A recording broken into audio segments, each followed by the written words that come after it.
శ్రీ మహాగణపతే నమః, శ్రీ సరస్వత్యే నమః, శ్రీపాదవల్లభ నృసింహ సరస్వతి, శ్రీ గురు దత్తాత్రేయాయ నమః. త్రివిధ హింస. ఇతరులను హింసించేవారు నరకానికి పోతారని శాస్త్రాలు చెబుతున్నాయి కదా. నర అంటే మనిషి అని, కా అంటే నీచమైనదని అర్థం. అంటే నీచమైన మనుషులు పోయే చోటే దాన్ని నరకం అంటున్నాం. అయితే మనిషికి ఈ నీచత్వం ఎలా సంక్రమిస్తుంది తెలుసుకుందాం. పరమాత్మ అనేక కోట్ల జీవరాశుల్ని సృష్టించి తన సృష్టిలోని ప్రతి జీవికి ఒక్కొక్క ప్రయోజనాన్ని నిర్దేశించాడు. ఆ ప్రయోజనమే ఆ జీవి స్వభావంగా వ్యక్తమవుతూ ఉంటుంది. అంటే ఏ జీవులు ఆ ప్రయోజనానికి భిన్నంగా వ్యవహరిస్తామో అవి నీచమైనవి అని ఆయన నిర్ణయించారు. ఉదాహరణకు, ఒక యజమాని కాపలా కోసం ఒక కుక్కను పెంచుకుంటున్నాడు అనుకుందాం. కొంతకాలం గడిచాక నిదానంగా ఆ కుక్కే దొంగలకు దారి చూపిస్తే యజమాని దాన్ని ఏమంటాడు? నీచమైనది, నీచమైన కుక్క అంటాడు.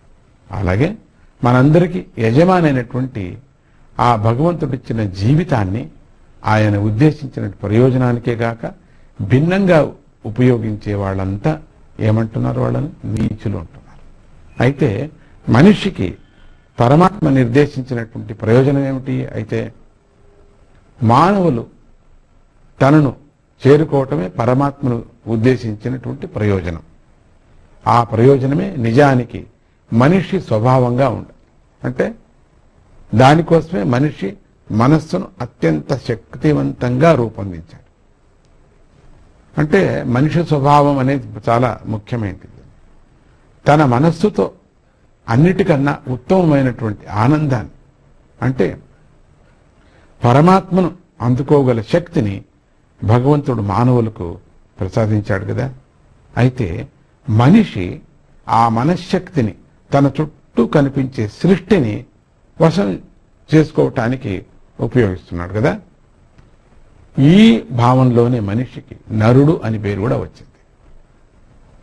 రుణాతి సర్వమితి నరహ అంటే అన్నింటినీ తన వశం చేసుకునేవాడు కనుకే నరుడు అని అర్థం.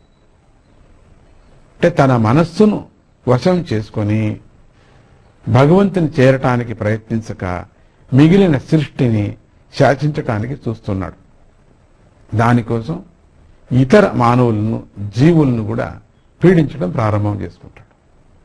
ఇది మొదలు మనం చెప్పుకున్నటువంటి పరమాత్మ సంకల్పానికి పూర్తిగా వ్యతిరేకం. ఇది కుక్క దొంగలకు దారి చూపడం లాంటిది అనేది బాగా.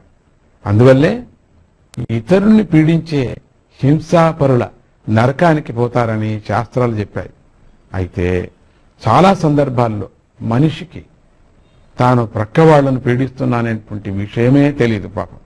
అది కార్యసాధన విధానం అనుకుంటూ ఉంటాడట. అదొక పని నాది అంటాడట. నేనే అట్లే చేసుకుంటానంటాడట.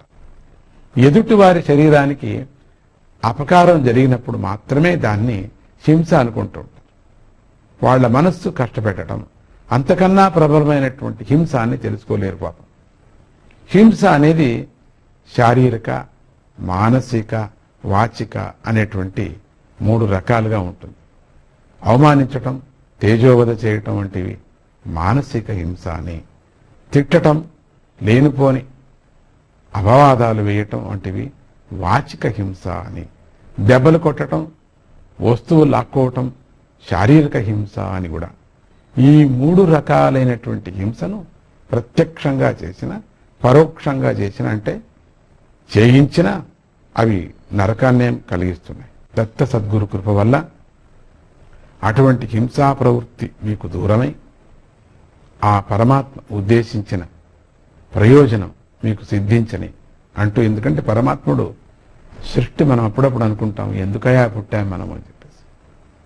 ఎందుకు పుట్టామంటే మన జన్మ చాలా పొడవైంది. జన్మలు ఎత్తుతూనే ఉంటాం. కారణం ఏంటంటే మళ్ళీ మళ్ళీ పాపాన్ని, ఇటువంటి హింసలు చేస్తున్నాం కదా. వాచికమైనటువంటి, శారీరకమైనటువంటి, మానసిక హింస చేస్తున్నాం. అందుకని మళ్ళీ మళ్ళీ ఎత్తుతున్నాం, మళ్ళీ తినాలి కదా, భోగించాలి కదా. ఆ ప్రకారంగా ఈ హింసలను మొత్తం, ఇది ఎక్కడెక్కడ ఏ ప్రకారంగా హింస చేస్తే మనం దుఃఖపడుతున్నాం, మళ్ళీ జన్మనెత్తుతున్నాము, దీళ్లను అరికట్టడం. అందుకనే అప్పుడప్పుడు ఈ హింసలంతా సరిపోవాలంటే ఏం చేయాలంటే సత్సంగం చేయాలని చెప్పారు స్వామిజీ. ఎందుకంటే భగవంతుడు ఉద్దేశించినటువంటిది తనలో చేరుకోవటానికి ఈ జన్మనిచ్చాడు, జ్ఞాపకం పెట్టుకోండి.